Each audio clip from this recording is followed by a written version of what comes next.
Hey, what's going on, guys? Mike here from Arizona, just doing some water changes on some of my Betta displays, and they're going real good. So I just emptied out some water. I'm going to add some water in, but you can see some of the fish that I have here, and we got a little bit of algae on this glass, but it's a really nice red half moon. I love this fish. This fish is really awesome, and a nice mustard gas next to it, and I have another mustard gas in here. He's a little bit different color, but he's pretty cool, and he likes to flare a lot. The other one, you can see that one's really bright. But one of my updates here is I actually have another one down here that I like. It's a white one with kind of like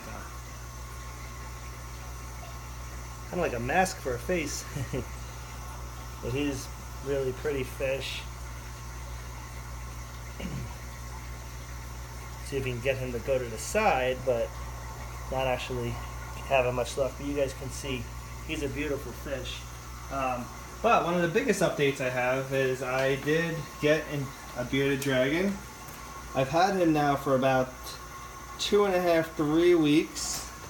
He's getting kind of annoyed. He's opening up his mouth. He's like, get away from me. You annoy me enough. But that's him right there. See if I can get a picture. Get something close to the back of him so you can see he's kind of red.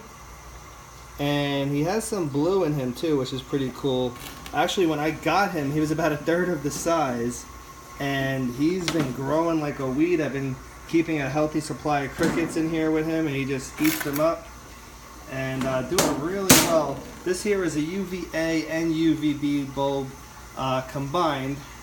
And I'm going to keep it like this until I upgrade his tank to the 75 over there, which again I have not started to work on. But I do have for this tank T5 high output UVB bulb, and that's awesome. I really like that. They're really low profile compared to what they used to be back in the day when I was keeping reptiles. So I'm really enjoying all the new stuff coming out for reptiles.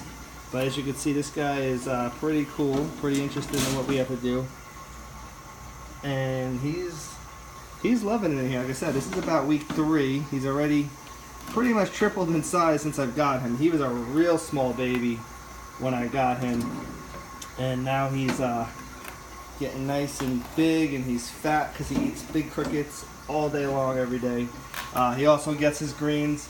Did spill water here, so I might have to change this out if it doesn't dry out. I really don't want to get too humid in here, but it does not really get that humid in this room in general, even though you think it would. This Mr. Cool thing has a function on here that takes the humidity out of the room, keeps the humidity in this room about 30% or less. So once it gets to a certain humidity level, it turns on and takes the humidity out of the room. So that's one of the best features about that. If you guys are ever doing a fish room, I highly recommend this because you don't really need a dehumidifier with something like this. This is kind of expensive.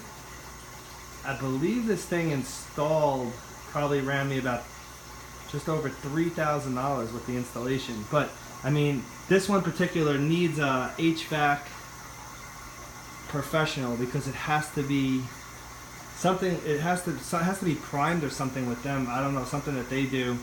But it was definitely something that I couldn't do myself. So when I watched them do it, I said, all right, I'll learn. I can do it myself next time. But they use some special tools and different coolant and stuff. I'm not really exactly sure. This thing was already preloaded with a lot of that stuff, but as you can tell, I don't really know a whole lot about it except for the fact that it needed a professional, and there was a professional that came to install it, and it wouldn't have went well if I would have tried it because I probably would have messed the entire thing up. They do sell one, however, that does not need a professional to do it, but I don't believe it has all the function features of this one. So if you're ever going to get one of these, do your research because they are over $1,000, and they probably cost another $1,000 to install with the stuff that needs to be done. Okay, but with that said, everything else is going good. I'm actually going to do a water change on this turtle tank as well. His filter stopped working, and I have a mess in there now. But the filter is good. It just got plugged up, and now I got to get that going. There will be a new light for him. I'm actually going to do the UVA UVB bulb for him on that one as well, just like I have for here, because before I had two separate lights, two separate lamps, and I'd rather just do one, especially the fact that he only basks in that one spot that floats above the water. But he's doing good, Turtle's doing good. This tank is still doing good, no mantis shrimp yet, and I don't think I'm getting one anytime soon. So what I'm going to do is do some sailfin mollies in here. So I'm going to drip acclimate them to salt water and get them going in here. Maybe, you know, just get a good healthy supply of saltwater mollies. People seem to like those. People like those for algae control. They like to eat nuisance algae. So we'll see. I'm yet to see what they do in here though. There are some decorative algae. I don't know if they'll eat it, or they might, they may not. So I'm going to see. I know that they have been done in aquariums like this with no issues, but I am going to try it myself and see how it goes. But I'm loving this tank. The growth is great, the coloration is good, and everything's going good in here.